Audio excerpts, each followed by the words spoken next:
Golf Central on YouTube is brought to you by the new Chrome Tour golf ball from Callaway.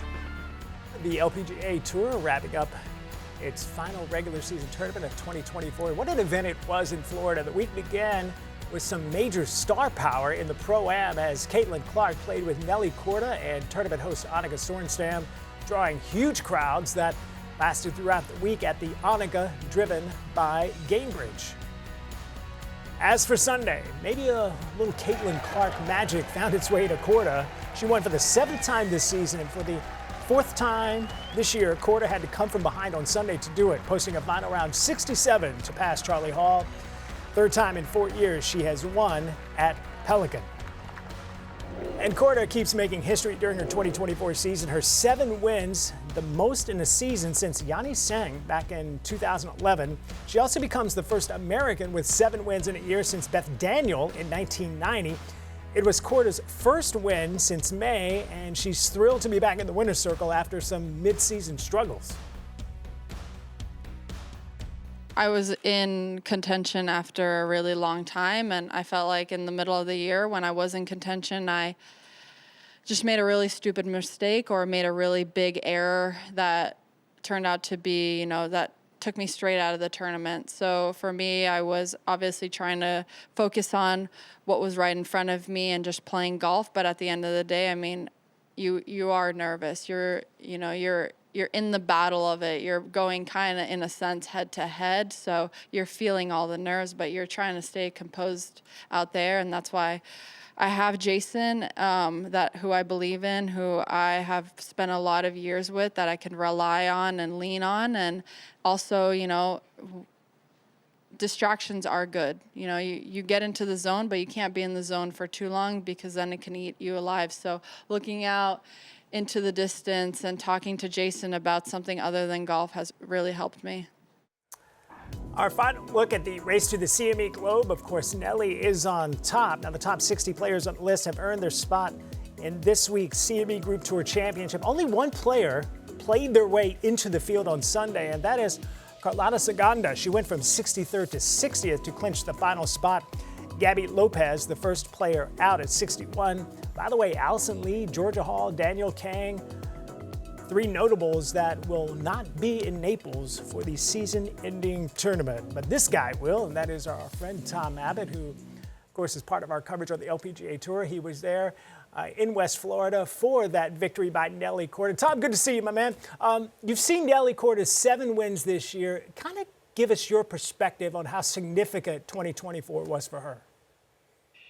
Well, I think we've always had a sense, Todd, that this was potentially on the cards for Nelly Korda. I'm not so sure we expected this much. I mean, to win 7 times is incredible, and she could make it an 8th victory this week. And then, of course, she has some of the off-season events, if you like, coming up, including the PNC Championship, which I know she's going to look forward to playing in with her dad. So, I think when you look at her sister, Jessica Korda, Jessica came out and was a very strong player on the LPGA Tour. And people said, well, she has a younger sister called Nelly, and she could be even better. And that turned out to be true. But I think when Nelly got into that run early in the season, when she had those 5 wins in 5 starts on the LPGA Tour, and that momentum was building, that was really something to watch. And then, as you heard from her interview there in her press conference after the victory last week, she did have that dip. And I think she was referring to the U.S. Women's Open when she had the disaster at the par 3 in her, first 3 holes of the championship, and she kind of played her way out of the U.S. Women's Open. And she did have this sort of dip in the summertime. And then now she is back in winning form, having had to take a little bit of time off because of injury during the Asia swing. The LPGA Tour was in Asia prior to playing in Hawaii 2 weeks ago. So I think it all comes down to a very interesting week here at Tiburon in Naples, where Nelly could potentially finish it off with a victory. Yeah, we're going to talk about that in a moment, but I do want to go back to the Pelican. And one of the other big takeaways from the weekend, unfortunately, was pace of play. It seems to be bothering all tours. Saturday's final group of Korda, Charlie Hall, and Alexa Pato played their round in more than 5.5 hours. How big a problem is that on the LPGA Tour, and what can be done about it? It was a problem on Saturday because they pushed it all the way to darkness. In fact, Nelly was saying, in her comments after the round on Saturday that they were finishing in the dark and it wasn't very well scheduled.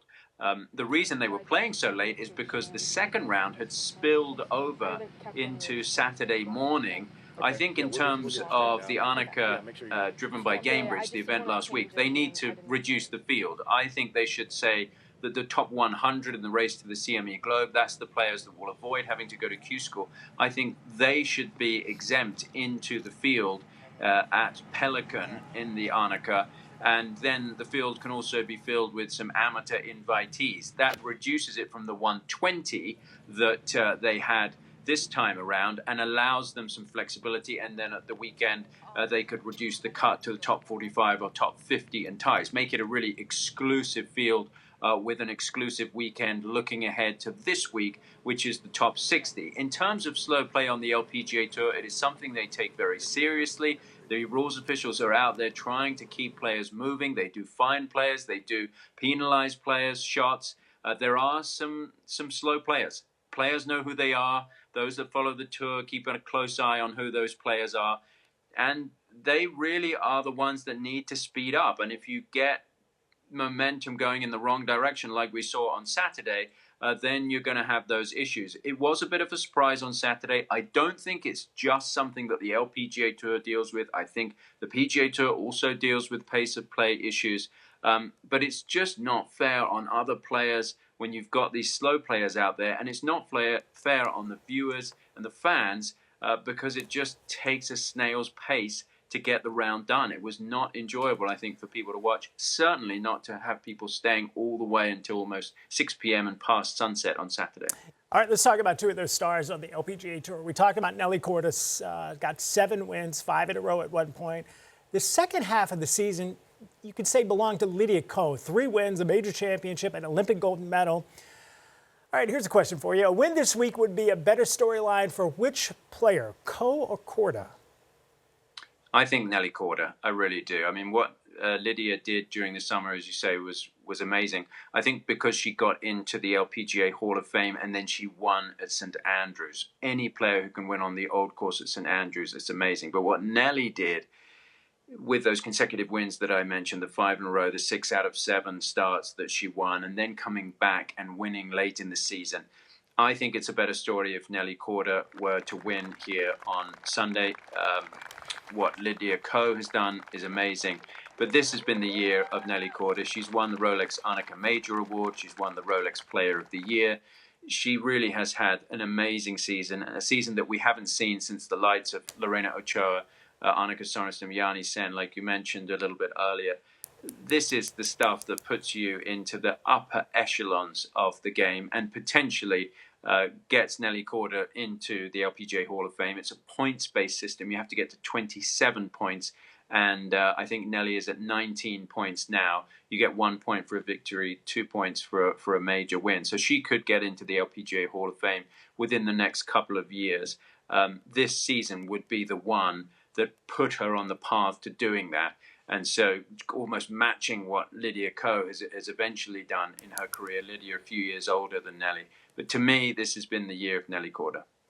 Well, there's a reason why Tom Abbott is in the Mercer University Athletics Hall of Fame, because he's not only the great athlete, but he's so insightful. As always, we appreciate your insights, Tom. Look forward to hearing you on the coverage.